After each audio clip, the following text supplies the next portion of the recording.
Today on March 19th, we're going to talk about one of the most controversial topics we've ever discussed. It's the war between Israel and the Arabic states. Hi, I'm your host Rolando Alaniz, and today we're going to talk about the Six-Day War. The Six-Day War is also known as the June War, or the Third Arab-Israeli War. Our reporters Seo Aguilar and Seo Oho will guide you through the beginning, ending, and the consequences of the war. The Six-Day War in 1967 was a war fought by Israel against Egypt, Jordan, and Syria. As its name states, it only lasts 6 days.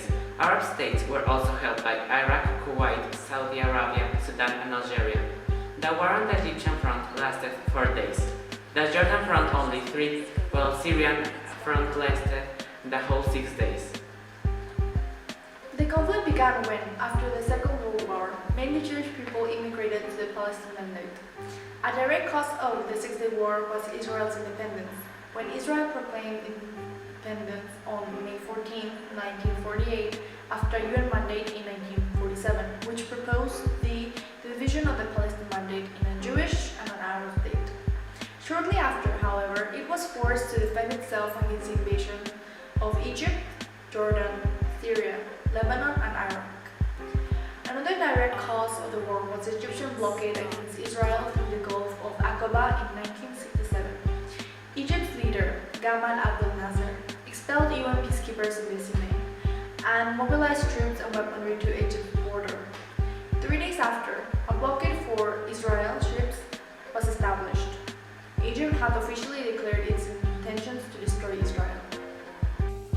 So the main causes were the independence of Israel and the Egyptian blockade against Israel. However, Israel was the one who initiated the war, was it not? Yes, it was. On June 5, 1967, Israel attacked Egypt's Air Force under the command of Mordecai Hall, the commander of Israel Air Force, who led the battles against Egypt, Jordan, and Syria by air, while sending its army to comfort Egyptian troops. Within 4 days, Israel had taken large control of the Gaza Strip and Sinai Peninsula, as well as crippling a large part of Arab fleets. Misled by President Nasser, Jordan strikes against Israel near its border the same day. However, by nightfall, Israel had decimated Jordan's air force and within 3 days defeated its army and pushed them out of the West Bank. They took the western wall of Solomon's Temple and Jerusalem. So how did Syria get involved? Syria opened a third front against Israel on the same day, bombing Jewish settlements. By afternoon, however, Israel Air Force was able to decimate Syria's, destroying 60 out of its 19 combat aircraft. On June 7th, Israel had captured Jericho and Jerusalem. With its capital at risk of capture and its army strength reduced by 80%, Jordan signed a ceasefire resolution with Israel. So the first country to surrender was Jordan. Egypt continued its retreat from the Western Front after a massive loss against the Israeli troops and were pursued by the Israeli across Sinai. Egypt only surrendered once Israeli troops had reached the Suez Canal and were advancing towards Cairo. Thus, on June 8, Egypt signed a ceasefire with Israel. The day after, June 9th, Israel took a more offensive approach against Syria to stop the bombing from Golan Heights. Israeli troops seized the Straits of Tiran, broke through the Golan Plateau, and Tel Fakr. But how did they take Tel Fakr?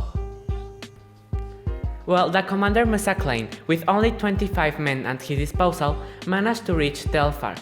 Although this was one of the most heavily fortified Syrian positions with a very impressive arsenal of weaponry.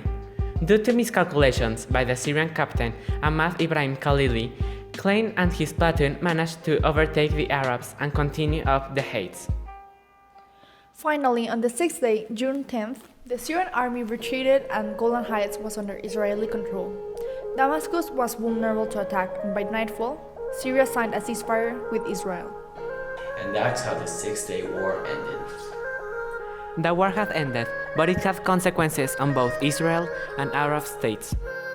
Some of the consequences are: in March 1979, President Sadat of Egypt and Israel Prime Minister Menachem Begin signed the Camp David Accords.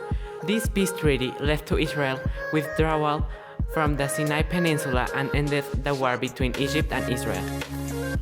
The War of Attrition between 1968 to 1970, an inconclusive war between Egypt and Israel which was meant to wear down Israel by a long engagement.